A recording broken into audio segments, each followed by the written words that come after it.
Join me, if you will, for a trip back in time to 1992. A simpler time, a less cynical time. It was pre-internet, when reality television was in its infancy, and before the Blair Witch Project created found footage. And I know, technically Cannibal Holocaust is the first found footage movie, but nobody called it found footage or cared about found footage until the Blair Witch Project. It's Halloween night in the UK. Little Johnny's just returned home from trick-or-treating and is now sifting through the sugary spoils.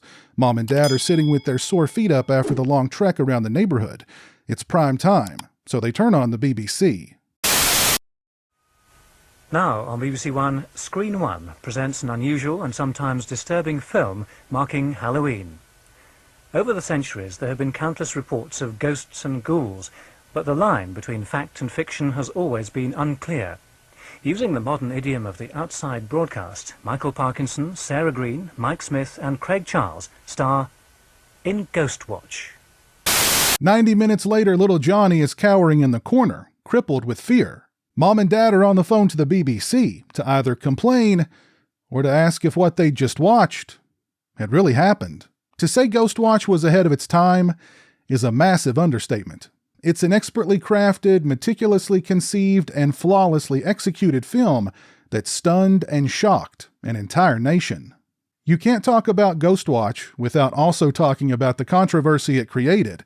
The two go hand in ghostly hand. The setup was this: a live broadcast from the reportedly haunted home of a single mother and her two young daughters. The broadcast was presented by Michael Parkinson, a mainstay of British television since the 60s. He's accompanied in the studio by a paranormal researcher and well-known British actor Michael Smith, who spends his time in the call center, where viewers can phone in and share their own paranormal experiences. Smith's real-life wife, Sarah Greene, also a well-known actor and TV personality, leads the group at the house, consisting of a camera and sound man inside and an entire crew monitoring the goings-on from outside. Things start off as any investigative news piece would. We're treated to interviews with all three family members, detailing the paranormal phenomena they've encountered. There's video footage of objects being flung around the girl's bedroom and photos of the eldest daughter's face, covered in scratches. Of course, all this evidence could easily be faked. There's a constant point-counterpoint between Parkinson and the paranormal researcher, played by Gillian Bevan, in the studio. At first, everything is quiet, but as the night progresses, it becomes clearer and clearer that there is a presence in the home, a presence that preys upon children, a presence that's enjoying its 15 minutes of fame. Creator and writer Stephen Volk and director Lesley Manning craft a veneer of superbly contrived realism that is only truly appreciated upon a second viewing, because the first time around, Ghostwatch draws you in the way any good found footage movie should. You know it's not real, but it feels real. You don't look at the characters as characters, but as real people. In the case of Ghostwatch, they were real BBC personalities, playing themselves. A scripted version of themselves, but still.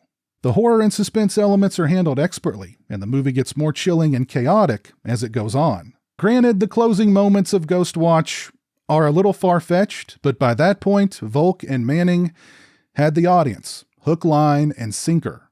If Michael Parkinson had turned into a rubber chicken in the end, people would have swore that it had to be real. Ghostwatch aired in front of 11 million viewers on the night of October 31st, 1992. It became one of the most controversial shows in the BBC's history. The network was flooded with a reported 20 to 30,000 phone calls within the first hour. People were pissed. Some claimed to be experiencing paranormal phenomena in their homes. Others claimed that even though the show was fake, it had still conjured up some sort of evil that had been set free via the broadcast. One woman demanded that the BBC reimburse her husband for a new pair of trousers that he had soiled while watching Ghostwatch. Children were diagnosed with PTSD because of Ghostwatch. One young man who reportedly lived in a home with loud pipes took his own life and mentioned the film in his farewell note. In response to the controversy, the BBC buried the film. It was never aired again, and for nearly a decade, the BBC pretended it didn't exist. Thank God for the internet. Tape traders kept Ghostwatch alive, helping it and its reputation spread. Eventually, the BBC acknowledged the film and even released a DVD. Now, thanks to 101 Films, we have this gorgeous new Blu-ray release to celebrate the 30th anniversary of Ghostwatch. This release comes inside a thick, sturdy-feeling box with a nicely understated art design on the front and back.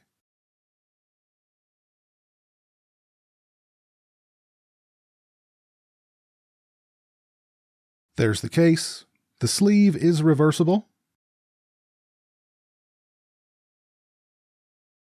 We get a limited edition booklet which includes essays by Sarah Appleton, Tim Murray, and a short story entitled 3110 by Stephen Volk.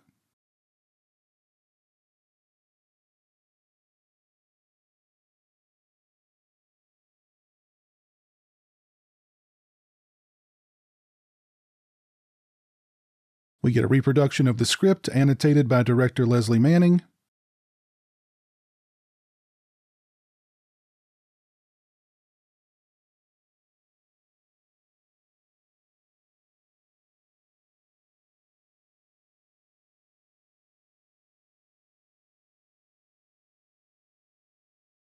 And we get a set of 6 art cards.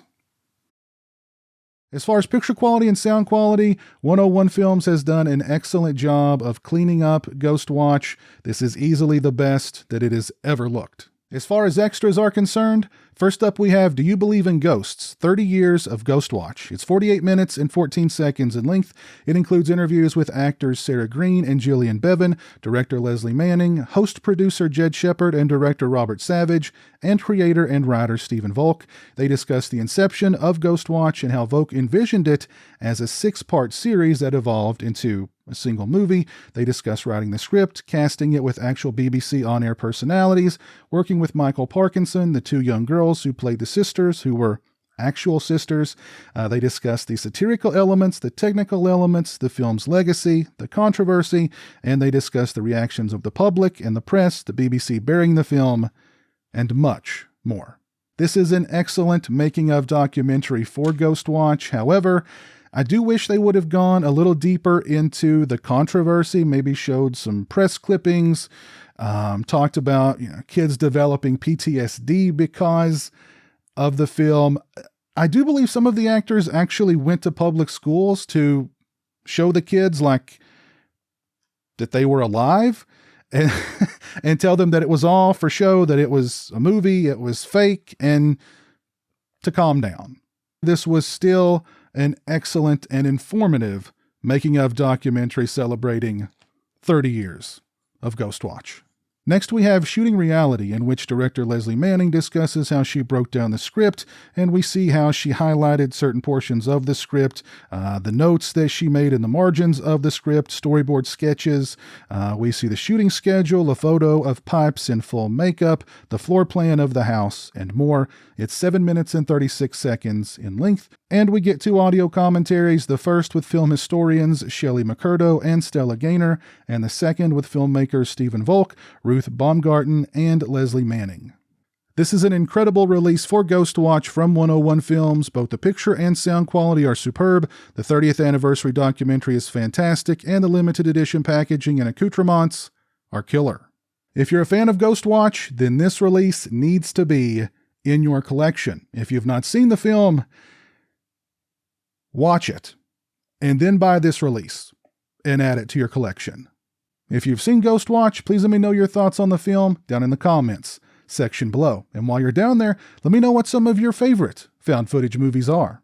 If you like this video, please leave it a thumbs up and share it on social media. If you're not following me on social media, those links are in the description. As always, thanks so much for watching. I really appreciate it. Take care, and until next time, peace. Thank you to all my patrons and channel members. I appreciate your generosity and support of my channel. Become a patron today and have a say in what content appears on my channel. Join me for monthly live streams and much more. Become a channel member today and get access to exclusive badges and emotes to use when I stream. Both those links are in the description.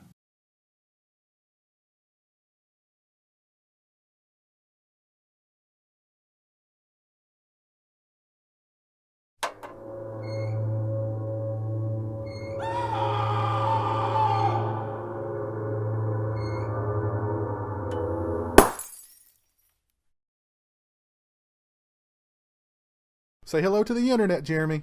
Hello to the internet.